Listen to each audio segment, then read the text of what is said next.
Neil, we had many calls in the past couple of months, and I think it was you who told me there are two categories of people who tend to write books. So one is retiring CEOs who want to get the label author, and the other one is professional writers who are just looking for random topics to write about. In which category do you fall? I like that last part. It's like I've seen like a dozen books that are already out on like Web3, and I'm still sitting for my side. I'm like, what exactly are you writing about? A little bit of context. So, hi everybody out there.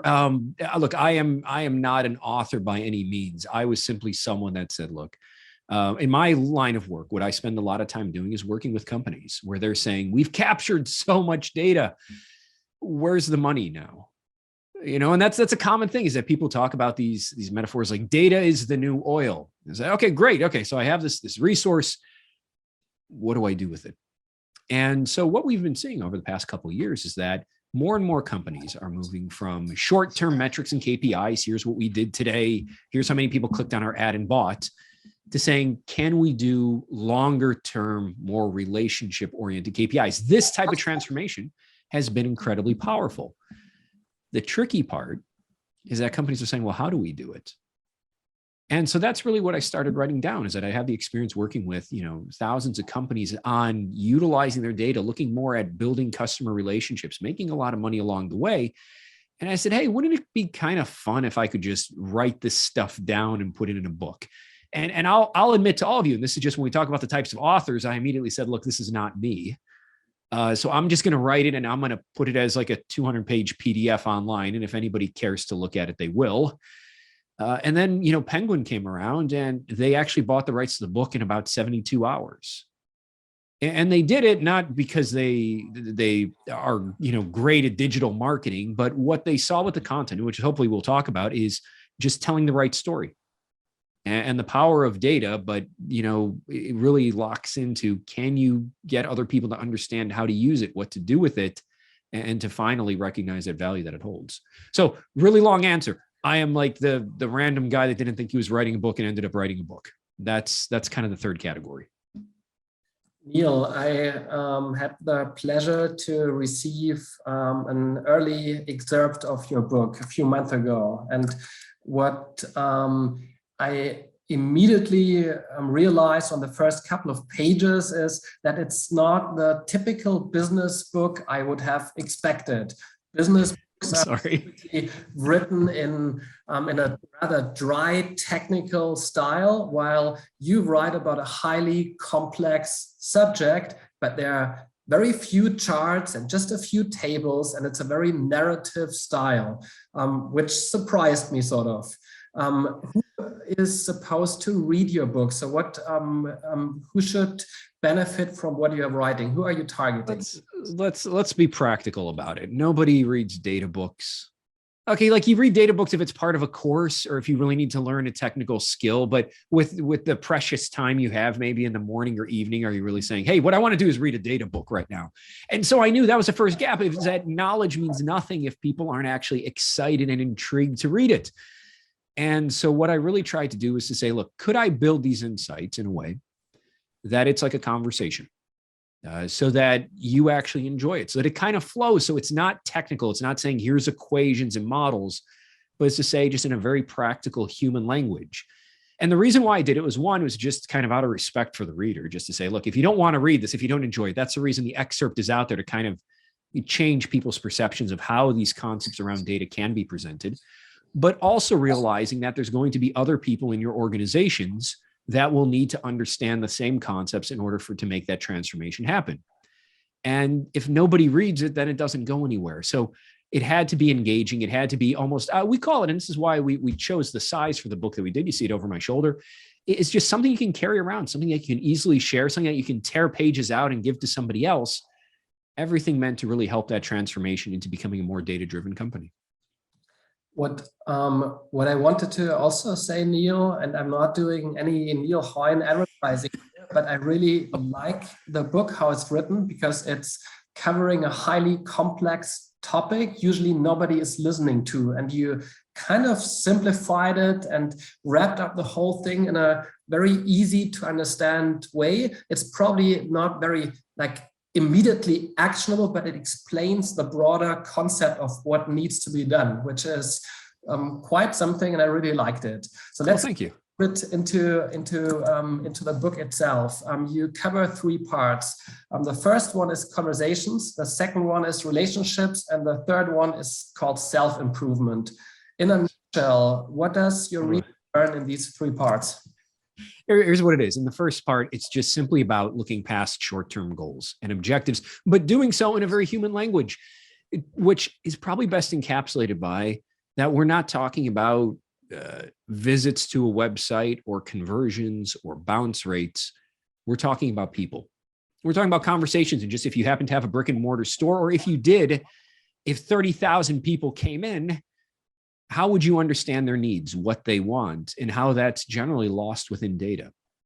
And so we really take a lot of things that are viewed as abstract and spreadsheets and tables and saying, let's pull that back and let's say, look, we can remember and we can engage people for who they are. You know, they're our friends, our neighbors, aunts, uncles, brothers, parents, partners. And if we think about them in that context, then it makes us more naturally curious about what they're doing, what their interests are with our business. Instead of simply saying, well, here's 30,000 people. How do we funnel 3.5% into the direction we want so that we hit our target? And so that's the first part. Now, the second part, though, is in recognition that that scale is important. And I kind of have a different point of view on scaling than what I could say is predominant, at least here in Silicon Valley, which is they often look at scale to say, can I build something that serves millions of people? I think that's a good question. But when we really talk about scale of a lot of these types of customer interactions, customer relationships, it's to say, can we deliver to the millionth person the same experience and the same understanding as we could the first? And so we don't have to dilute our understanding of these relationships and treat everybody as a commodity. But how do we start to work and manage with this data in a way that is truly scalable? So that way your business almost has its brain, the data, but also keeps its heart, which is the soul of the brand. And then the third is just recognizing that not everything will fall with that customer. Just like individual relationships, if you are having problems in your own life, that will affect the relationships that you have. If your company is having a difficult time experimenting or using data or transforming its processes, there's really that third chapter to say, let's take a step back and also look at ourselves and say, how can you improve your own company? So that way, everything else that you learned is more effective. Thank you, Neil, on this summary. I hope many people will buy the book and highly recommend it and just read through.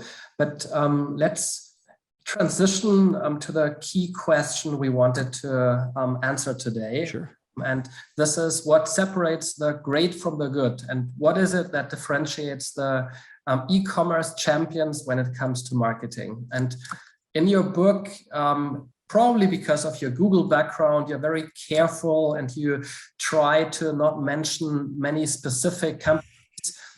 So I wanted to highlight a specific company and dig a little bit into something tangible. The example I wanted to pick is a company called About You. Many in the US won't know About You. It's a German company. It's actually a spin-off from the Otto Group. And they were founded in 2014. 2014 was a year where Amazon was leading the game in apparel in Germany, but Zalando was really gaining a lot of traction, and they had invested hundreds of millions in advertising, and they were grabbing market share very fast. And while Zalando was growing and Amazon was the leader, About You managed to deliver a compound annual growth rate of 79%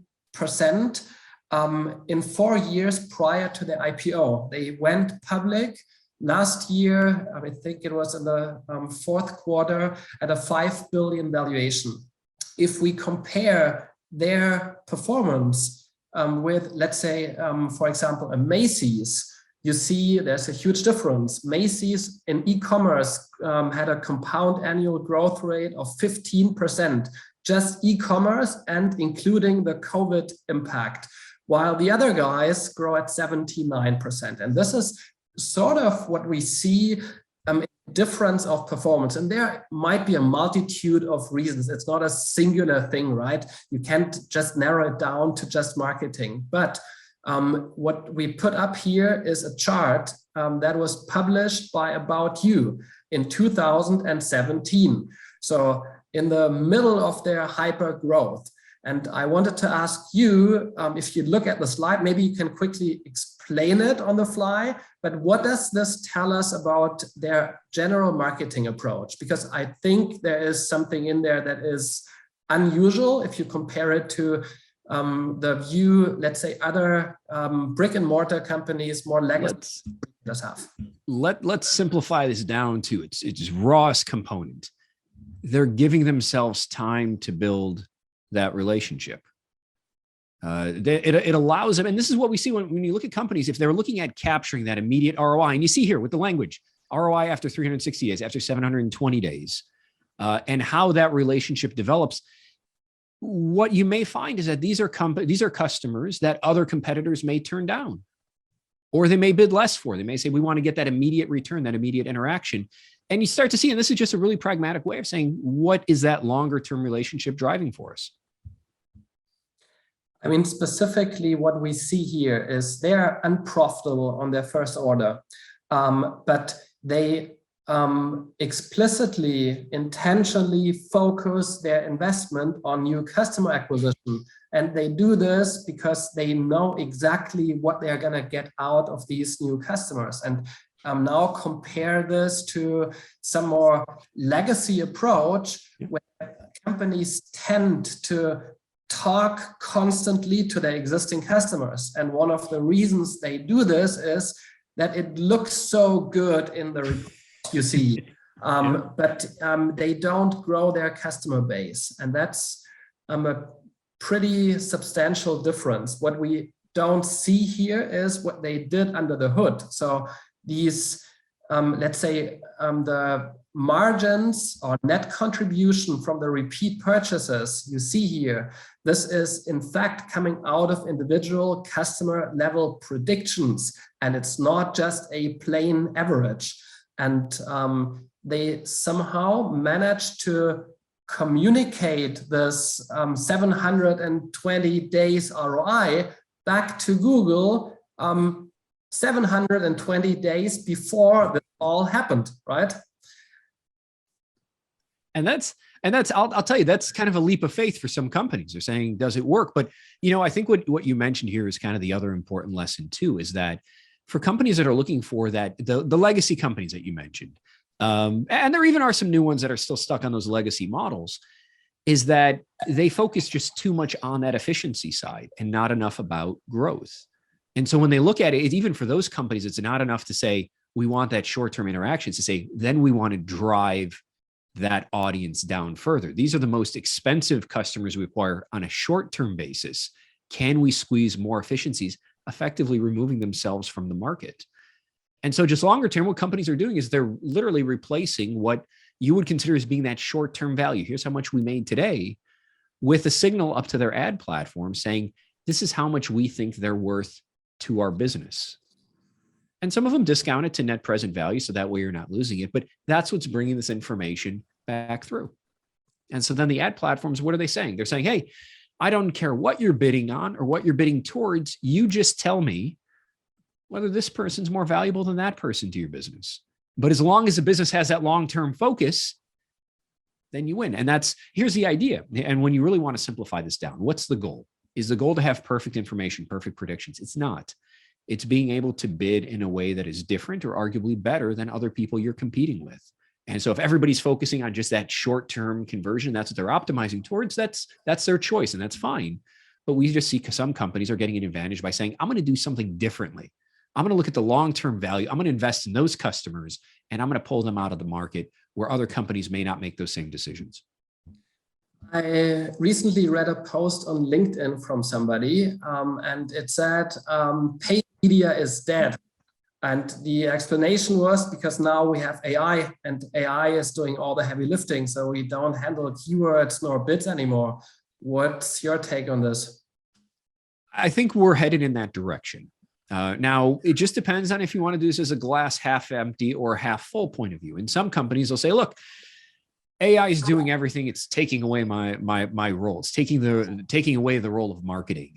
Really, what I think it's doing is putting a greater emphasis on what's driving that larger strategy. Automation is inevitable with a lot of these tools, but that's not a bad thing. It's simply saying, maybe we don't need to worry about how we structure our individual keywords, how many ad groups are appropriate, and instead say, what are we trying to do as a company?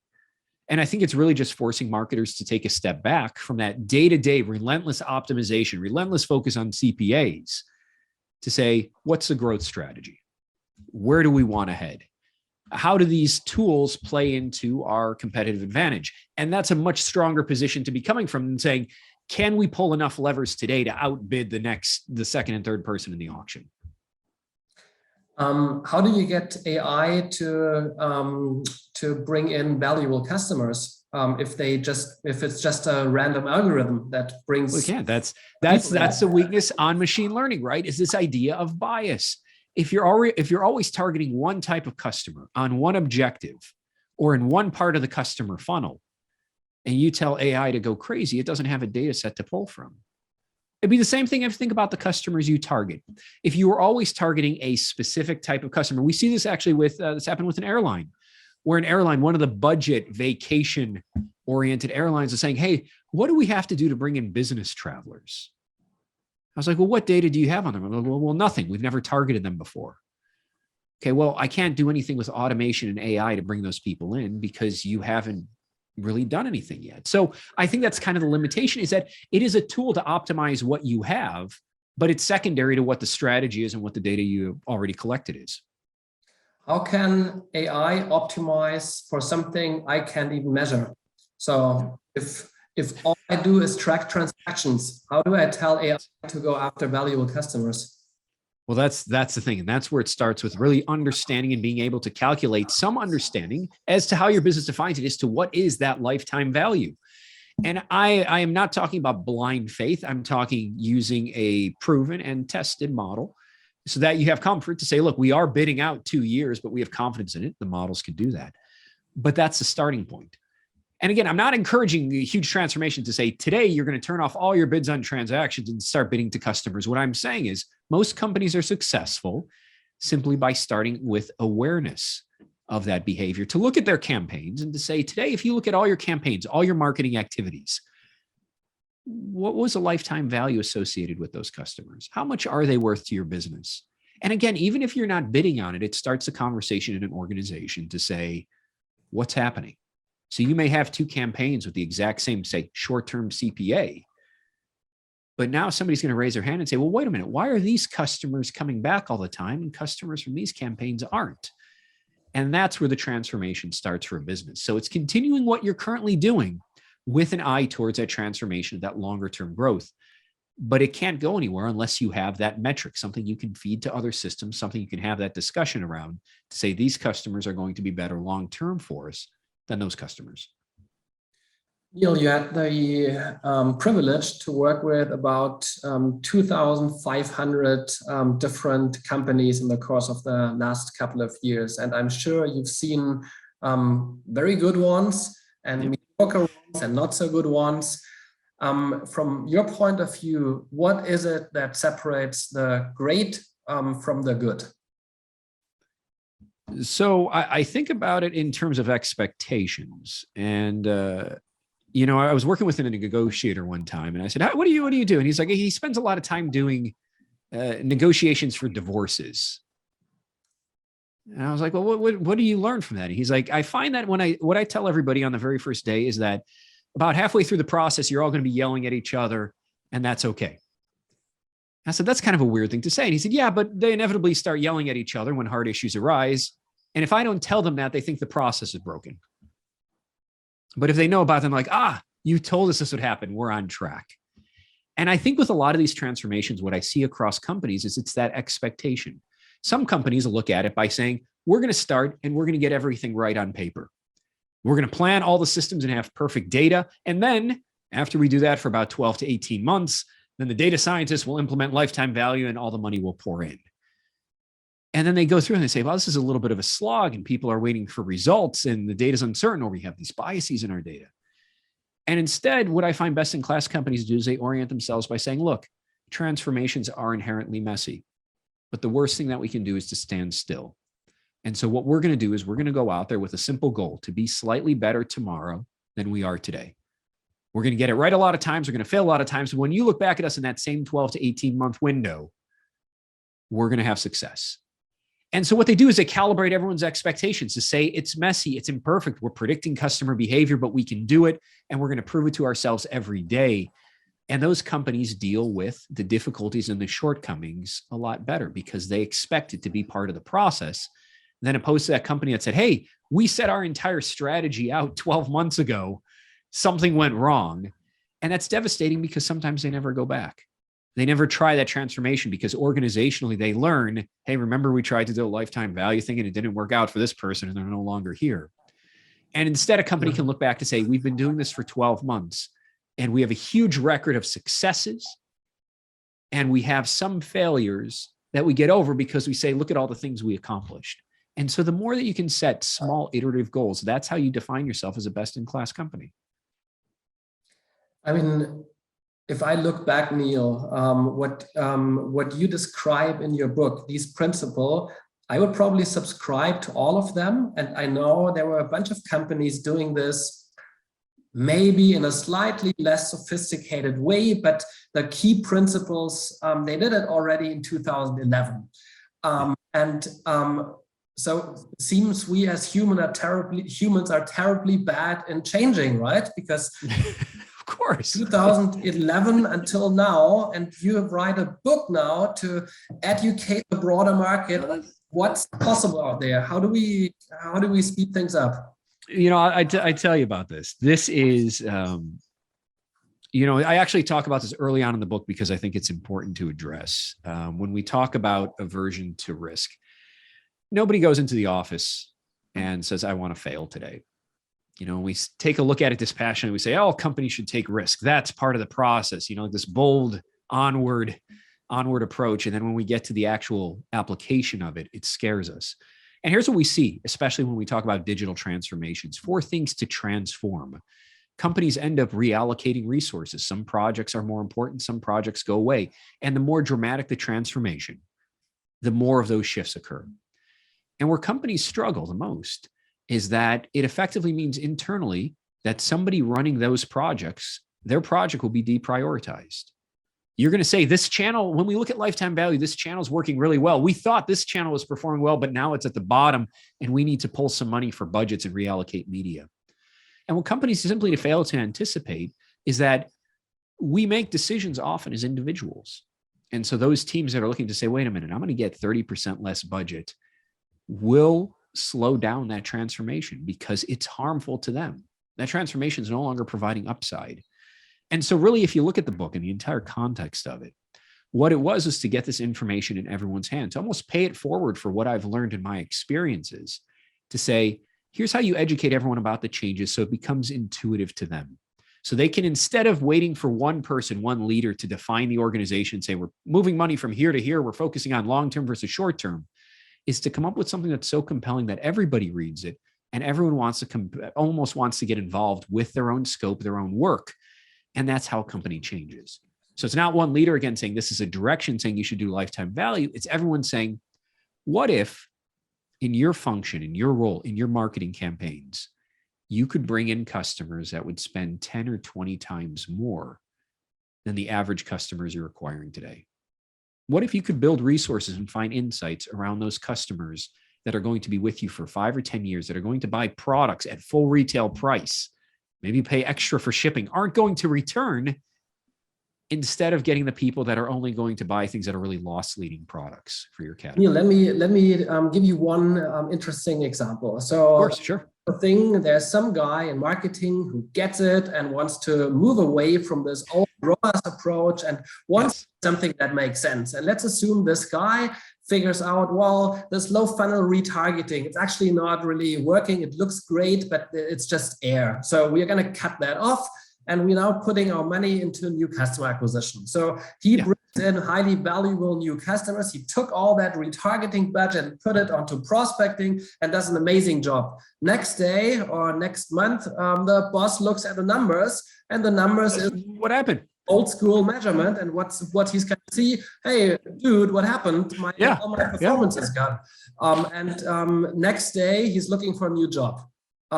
So that's the typical scenario. I say, isn't it is real problem we have a flawed measurement, like not seeing where the value is and kind of being misled to put our money into the wrong buckets?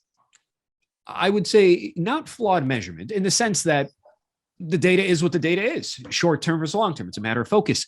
I would say, and I'm chuckling, not because of the seriousness. But not with incrementality, Neil. There we have that's a good point. I'll give it to you.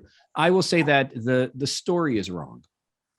And so I say this out of experience. One of the first times I ever presented lifetime value to a company, it was to a board, and I gave them the entire pitch. It was, we're going to do lifetime value. Here's how we're going to invest. Here's how much money is going to make, et cetera, et cetera. And one of the members raised their hand. He said, so Mr. Hoyne, what you're saying is we're going to spend more money today on customers, and we're going to trust a model that you've built that says in the future, these people will be worth it. And so you get more money, but less accountability. I can see how that is. And you can try working around it, but the position is the same. Okay, so you're from Google, so you want more of our money, right? And you're telling us we shouldn't measure performance today. You're saying, wait. And I said, well, I can see how that makes sense. And you can think about how when you try to make this transition to lifetime value, people would come across with that opinion. Does this guy eventually, Neil, use the worst model? He puts the customer lifetime value to 0? Well, I'll tell you what happened was we came back, and it was a couple months later, and I didn't have the entire pitch. I just had a single slide. And I said, look, this group of customers is going to spend, in their case, it was $8,000 in their lifetime. These customers are going to spend 12. And by the way, here's a new column. Here's how much you're bidding for each of them. And it was all equal. Mm-hmm. They said, wait a minute, hold on. This sounds inefficient. Why aren't we trying to acquire more of these? Well, because we bid short term. And what you see here is the importance of getting other people involved in the conversation. Because if they just think that they're being imposed with a new metric, they're right to challenge that metric. But if you pull them away and you simply say, this is what's happening, some customers will behave differently. Some customers will spend more to the best of our knowledge and the best of our data. Then you let other people ask the question, how do we get more of those customers? How do we avoid the underperforming ones? And what you see is they become part of the process. The transformation is not imposed on them, but they are becoming partners. They're becoming leaders and collaborators in that with you. And that is the only way that it works. One chapter, Neil, is called Accept People for Who They Are, in which you talk about why you can't count on people to change. Yes. What do you mean by that? So as you read the book, you'll realize I tie a lot of things to personal relationships, just because we all understand them. We understand that our partners, our family, our close friends mean more to us than I joke around. The Uber driver that brought us back from the airport could be a fantastic fellow. I don't think I'll ever see him again. When we talk about changing people, same metaphor applies, is that you may meet someone where you're like, hey, they could be good, but I need to change them first. And you can, but it can involve a lot of money, a lot of time, a lot of heartbreak, and you may not be successful. And people generally click, they're like, yes, I know I shouldn't do that. That's not a great way to go into a relationship that they have potential and I can change them. It's the same with customers. But far too often companies say, I'll acquire a whole bunch of poor quality customers. And once they see how great I am, they will become wonderful customers themselves. And generally, this doesn't end up being the case without a lot of money, a lot of time, and a lot of investment. And so the entire thesis of that chapter is it's better to focus on acquisition and acquiring great customers early on than it is to change customers. It's not saying we turn away poor quality customers. If they are profitable and they're spending money, by all means, keep them. But when you're looking at the data, when you're building out campaigns, you want to focus on those people that are going to be disproportionately more valuable. Again, going back to that chart from the board and saying all customers are equal, let's just spend in that way. What does this tell us in relation to acquisition versus retention marketing? Well, I think there's three activities, right? We have acquisition, we have customer development, we have retention. And so when I talk about accepting people for who they are, it's really kind of knocking at that development stage, which is to say, you can make some customers better. You want to be opportunistic about it, but this shouldn't be your growth strategy. You're going to take a whole bunch of poor relationships and make them great. What it does to highlight is the importance of acquiring great customers. The idea, what is lifetime value? Lifetime value is really looking at two components: how much the customers are going to spend on each transaction and how many transactions they're going to have with you. And that's what makes them valuable. They're going to come back and they're going to spend often. You want those people from the onset. Those are the people you want to acquire. Now, where the retention component comes in is it simply acknowledges that there are things sometimes beyond our control. There are competitors who may be trying to court your customers. There's new product innovations that we didn't see. There's changes in the market. What we see now with COVID, customers who were at home, always ordering in their food or watching movies, now returning back to a more normal life, at least as we would previously define it. Now, in those cases, you acquired great customers, but you still need to spend a little time just making sure that they're close. So effectively, the customers that are behaving differently than you expected, it says, here's an opportunity to step in. Another way of thinking about it is simply considering that nearly 80% of customers leave businesses because of a single negative interaction with the firm. My product didn't ship. My product arrived damaged. I tried to find something and it was out of stock. Maybe I didn't get the response I wanted from customer service. Now, in those cases, you could have a high lifetime value customer who, even though they would have spent, now had a negative experience and they're going off course. So retention is built really to be that backstop to say, we want to make sure that everyone is behaving as we predict they would. We want to make sure that things don't happen with these customers. And if they do, we have the opportunity to intervene early enough to save that value for our firm. So if we acquire people now randomly, folks who buy from us, we now know it's very hard to change the nature of these folks. They have a certain income and they have a certain inclination, and it's going to be hard to change their behavior in a fundamental way so that some guy who's just not a good customer will buy every single day and deliver a lot of money. If that's the case, isn't marketing in the first place an acquisition channel? Because you have to bring the right folks in, but as they don't really change that much, retention is an overrated thing. I would say that, so there's a few things in there to unpack. Number one is when we look at what marketers are doing fundamentally today, the issue is they keep trying to acquire the customer over and over again. It's almost like, and again, I'm not going to abuse this dating metaphor, but I will say it's kind of like, hey, you have a great relationship with someone. You don't need to call them every day to get that reassurance that they love you. It's like, no, it's carrying forward. You're good. You need to get involved when things change. Now, I would say that the opportunity retention, I say 90% of resources go to acquisition. The challenge with retention, though, when we just talk competitively, is not enough companies do it. So that's kind of where the opportunity is. If all companies had mature and developed retention programs, then it'd be less of a concern. But there's a number of companies and retailers that I stopped purchasing from that don't seem to care. Disappear. And think about it in your own life, the businesses that you have where it's like, well, I was buying from them a lot. They haven't seen me and they didn't call up or ask me how I'm doing. They didn't check in on me. Am I still a customer? What do they need to give to me? Silence. And it's because those companies don't have retention programs. What they have is a target to say, here's how many transactions we need to get every single day. And here's an email marketing list that we can just pummel with messages until we hit that target. You think as a consumer, you're like, wow, how great it would be. And this is why I talk about underdeveloped retention programs. How wouldn't it blow your mind if a company called you up to be like, hey, you bought a lot of clothes from us in the past. We haven't seen you in a couple of months. How are you doing? What can we do for you? And you're like, no one's ever done that. And that's because those retention programs are still in their infancy. I totally get that. At the same time, you have email. You can send out highly personalized emails. You have your site personalization where you can also personalize messages, deliver the right products to the right consumers. You have now WhatsApp and Messenger, and there are lots of ways. Isn't it a bit low key to just throw money at the problem and chase down people with ads? You could. You could, but when you get that short term, what did you see in Q2 of 2020? Every email campaign, what was it like? Everybody holding hands. We're all in this together. And at the end, buy a Toyota. It's like, all right, so I see you have your KPI. And so what I'm really advocating for here is I think the channels are all effective. Yes, you want to keep doing this, but what you want to focus on are the right goals that are going to drive long-term value. And if the only metric you're looking at is that short-term transaction, then if somebody clicks on that email and they don't buy, it doesn't work. And I'll give you a practical example. Let's talk about mobile apps.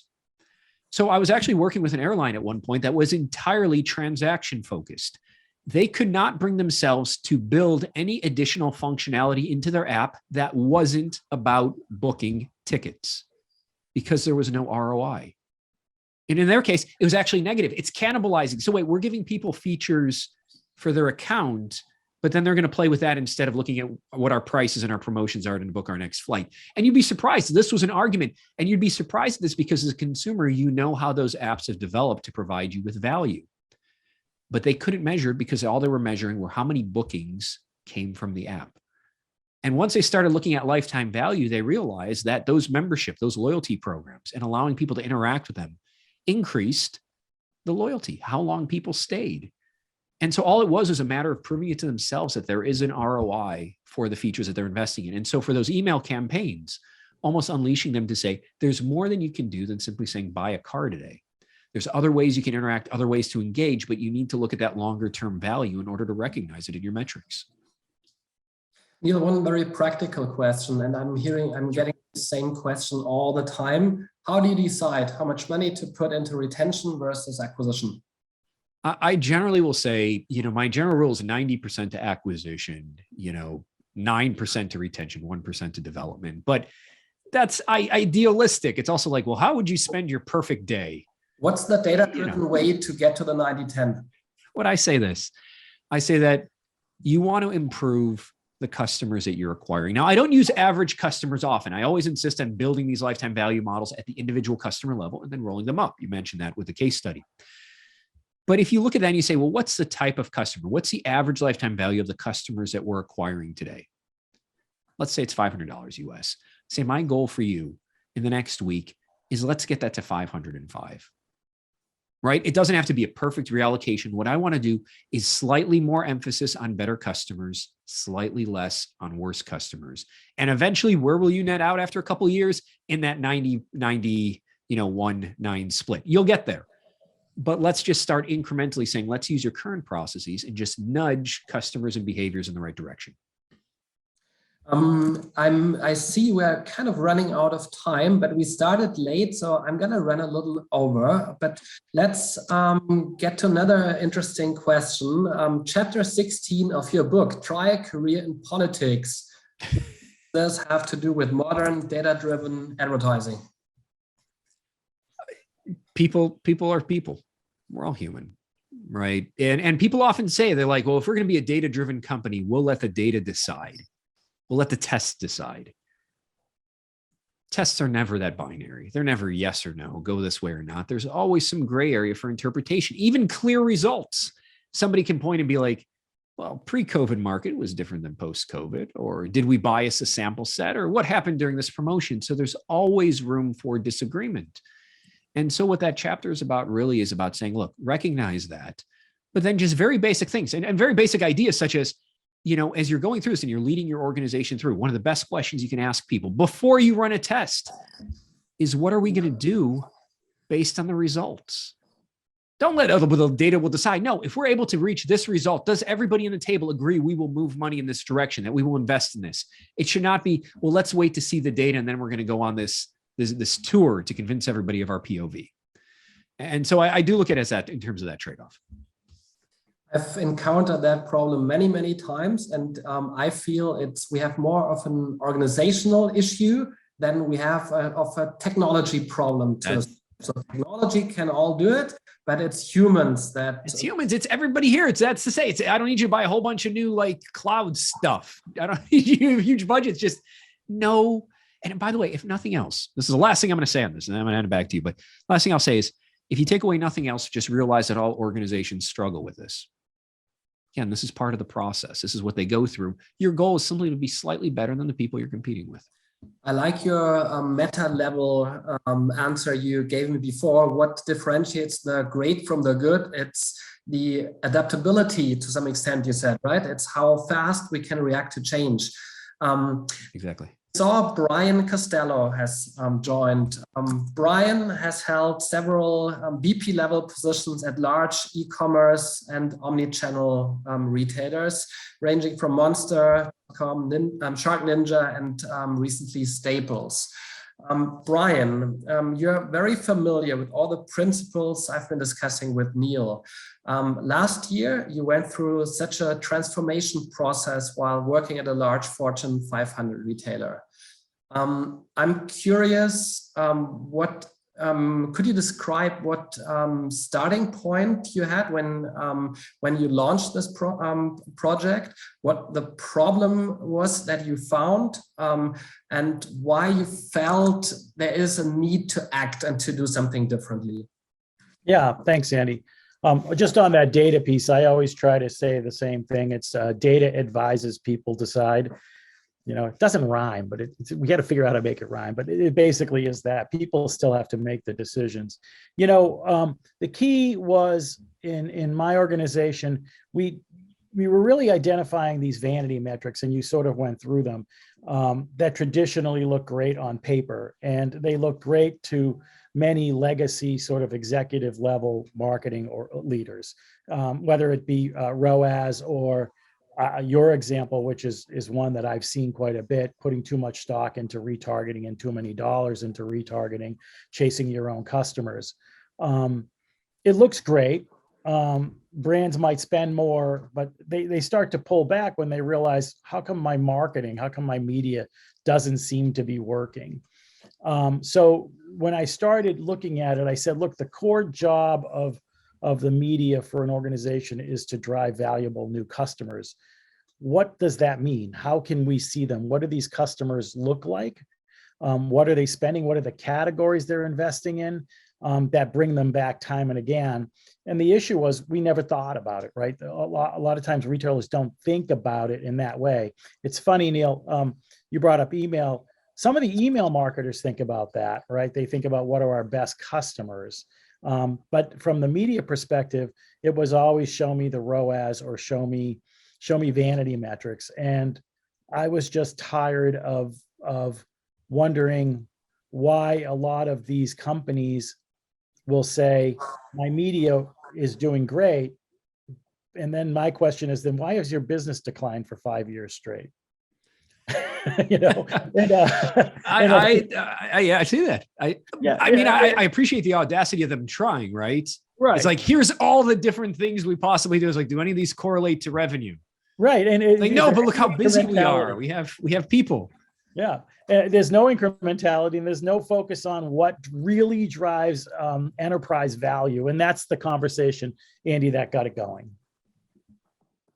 Brian, you by the way, quickly, Neil, you just mentioned to me, like, I can make this public. You have a hard stop, so I can then continue with Brian. Absolutely. All right. So Brian, you realized that there was something not being right, and you decided, let's tackle this and let's fix it, and let's transform the way they approach it. How did you do this? And I mean, you work for a very large corporate with typical corporate structures. Can you explain what your starting point was, how you prepped everything, and what you learned? Yeah, the first step was, gather the data and show that, look, media is performing an action, but is it performing something that adds enough value to justify the spend that we have in all of these categories? Most in a large enterprise, you're spending a lot of money. And my argument was, well, how could we show that any of these folks are coming back to buy from us? A great example is Black Friday sales. A lot of people will discover a retailer on a Black Friday sale, and oftentimes they buy the lowest margin thing for that retailer, and they never come back, maybe until next Black Friday, right? You spent a lot of money there, and you got short-term value, But once again, sometime around February and March, the business is saying, where are the customers, right? And so it was it's a process that you need to go to. What we did was we ultimately said, look, our goal is to develop tests that we can get off the ground that have markers of success or failure. They do not, to Neil's point, have to be perfect, right? And so my simple matter was, let's just do a test, right? Let's just take margin from existing customers. Let's take margin from new customers. Because we had issues pulling data, let's put a flat rate customer lifetime value on it. The wrong way to do it, by the way, but it's a marker. Think about it as a marker before we could get to dynamic value later, right? And that allowed us to really build a model and start to show success to leadership to say, hey, I don't know if you understand this, but what we saw was these new customers over a period of time are driving more revenue and more profit for you. And this model is driving way more customers. Andy just put up a slide, and I think it's based on some of my past work. So this is exactly what we were looking at. It was taking the first party data, setting up a side-by-side test that was not perfect, and then activating on the data. This gave enough, it was successful. You can see the numbers. And ultimately, what that did was give confidence at the leadership level to say, you should keep doing more of this. And that's really what we're getting at. Ryan, I'm seeing many different marketing executives, and it seems very rough today because they all have very ambitious targets they have to meet. And like 5, 6, 7 years ago, you could probably get there with very hard work, right? You could like calculate your bids more frequently, upload another 500,000 keywords, do this and that. This way, you always had a chance to become better and to eventually reach these targets with sheer ambition.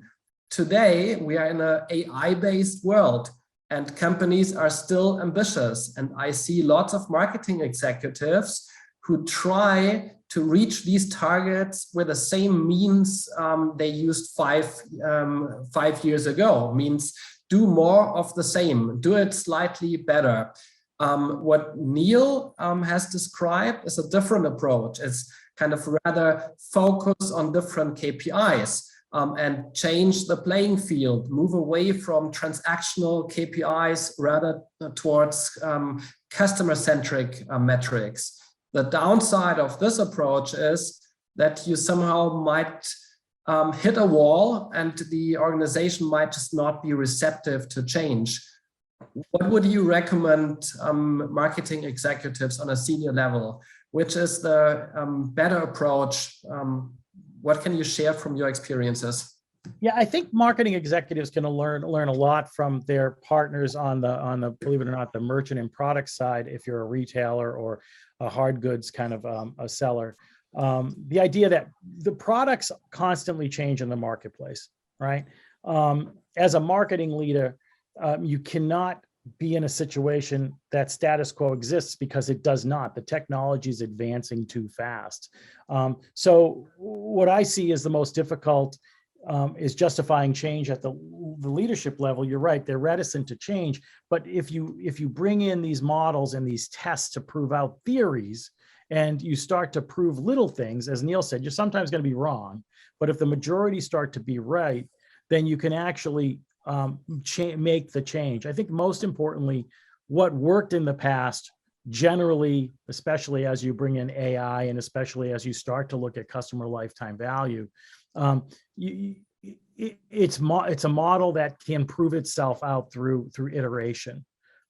So if you're sitting there, I think your LinkedIn, the person you talk to, paid media is dead. I don't agree with that statement, but I understand the point. The old model of paid media is not going to be sufficient to compete against the folks that are coming in with really digging into CLV or lifetime value.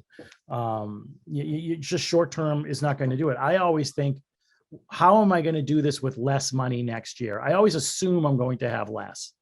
And I think when you look at it from that perspective, you have to say, how do I spend the money most wisely?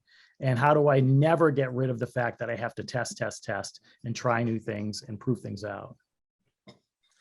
All right. Brian, thanks a lot for joining. Unfortunately, Neil had to leave already because we were running too long, but being mindful of every attendee's time, I would suggest we stop here and open questions right now. And with this, I'm going to hand back to Mark.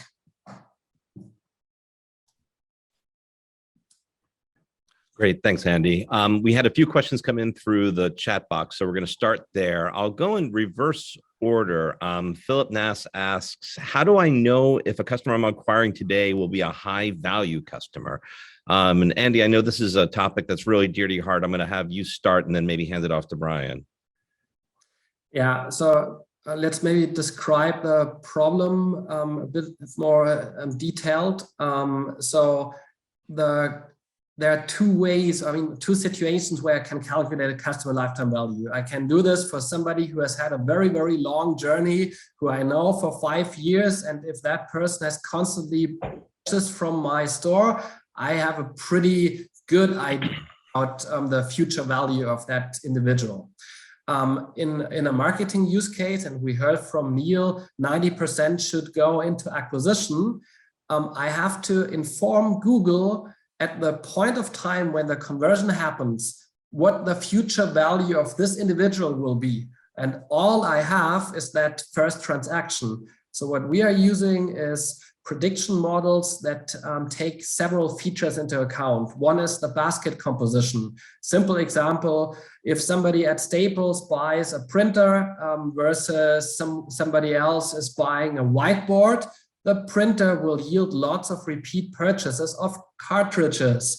So by just taking a look at the basket, we already get a sense. Then there is a payment method, a geolocation, which browser has been used, and so on and so forth. So we have a multitude of different data points, and then you sort of build lookalikes. You find similar customers from with similar attributes, and then you run a prediction on this whole cluster, essentially. And this is how you get, even very, very early on in the journey, a pretty accurate prediction on the individual customer.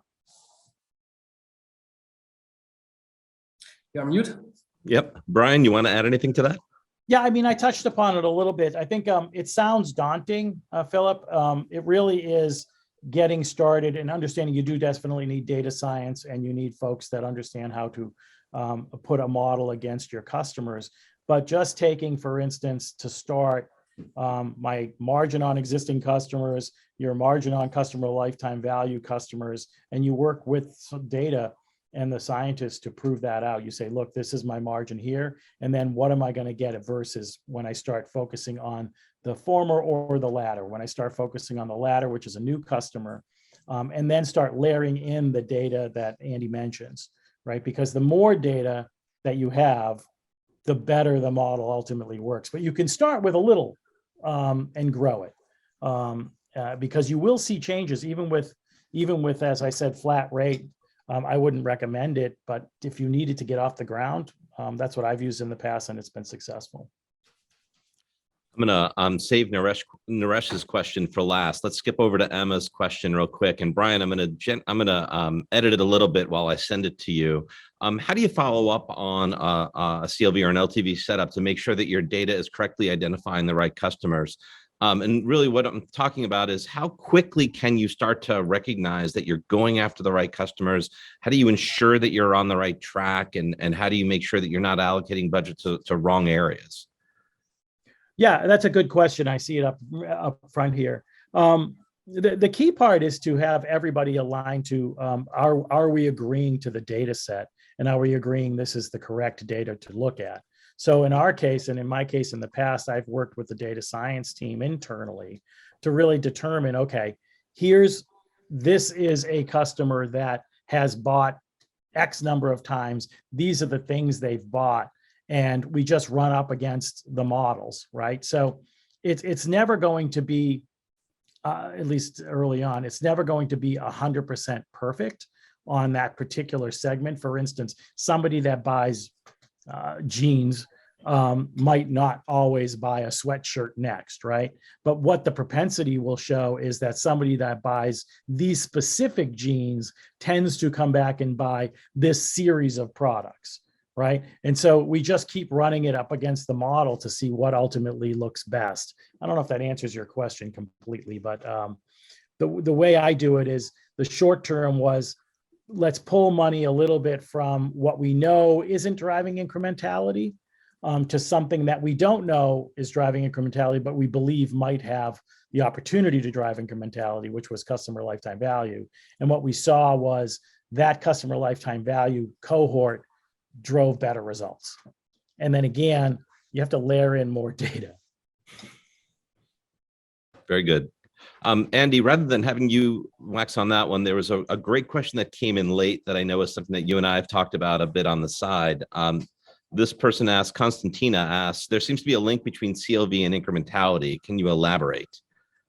Yeah, there's definitely a link. Let me try to explain. So what you can do if you run CLV models on these first transactions from a newly acquired customer. So we have one basket. What we can do is, if we do this for all these different individuals who buy for the first time, we can plot them into, let's say, people who have a 100% likelihood of a next purchase towards people who have a almost 0% likelihood to make a repeat purchase. And that's something that comes out of the CLV predictions. We call it P alive. It's the likelihood that someone will purchase again.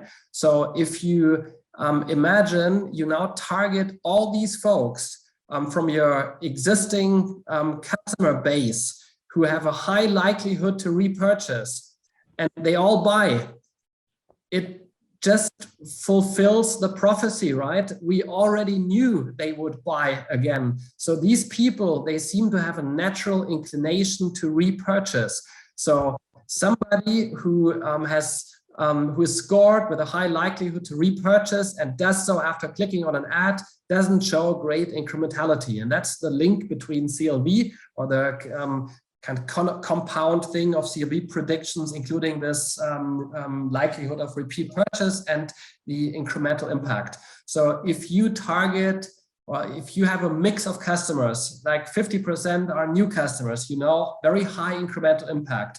Then the other 50% is your existing customers you get to repurchase. If the vast majority of them is high CLV, high likelihood to repurchase, you can cut it off and nothing is going to happen. That's where these two things come together. Very good. I'm going to ask a macro question to you, Brian, and it's Naresh's. How is AI going to change the digital marketing campaign optimization? I know this is a little bit more wider ranging than what we've been talking about, but I think you're in a really interesting position to comment on this. Yeah, it's going to change it's going to change the optimization quite a bit, right? I think the average person, the average data science team, the average data analyst, they can't parse the amount of data that's going to make these kinds of decisions ultimately, but you need humans in order to make the decisions on where to go. So I always think, human still has to make that decision on what's the strategy, and AI is going to be the thing that's going to prove it out or disprove it, right? And it's garbage in, garbage out scenario. If you don't have the right data, the AI can do wild and crazy things that make you look horrible. So I think you still need really smart people that understand your customers and understand your business to point the AI in the right way. But it's going to, the idea that once pointed in that correct way, the amount of data an AI system can parse and make decisions on is pretty impressive. So I look at it and I think it's a great testing. It's going to make testing really, really, really strong. But to think that you can just press a button is probably not going to happen anytime soon. Very good. I think that's a good place to end it on, actually, gents. So Brian, Andy, thank you so much for coming out. We'll send our thanks over to Neil virtually as well. And of course, thanks to everyone who came out and attended the webinar. We'll be back in about a month with a new webinar in the recently renamed Advertise Like the Champions series. But most of all, we just want to say thank you and how humbled we are that all of you guys came out and listened to us. Brian, Andy, guys, thank you very much.